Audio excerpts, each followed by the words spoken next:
Siz hali ham bazaltni mustahkam utepleniya qilishiga shubhalanyapsizmi?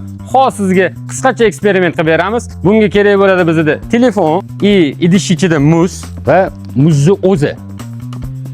Operator, keling ichini ko'rsating.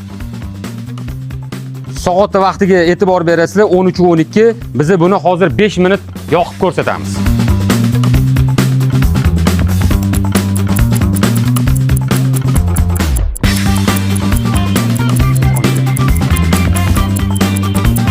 Endi ichini tekshiramiz. Qo'lini. Mana muz ham, soat ham hammasi xuddi o'zini holatida turibdi. Hattoki Allohning marhamati bilan muz ham erimagan. Mana sizlar qisqacha eksperimentimizni ko'rdinglar. Ichiga soat soldik, telefon soldik, muz soldik, muzni o'zini ham soldik. Tashqarida kirayotgan issiqlik ichkariga o'tkazilmadi. Mana ko'rdingizmi, uyingizni qanaqa darajada himoya qiladi mikrouteriyadan. Agar siz shubhalanayotgan bo'lsangiz, mana eksperimentga o'zingiz guvoh bo'ldingiz. O'shaning uchun bemalol uyingiz utepleniya qilsangiz bo'ladi. Agar sizga tajribali va professional utepleniya xizmati kerak bo'ladigan bo'lsa, albatta Teplomasterga murojaat qiling.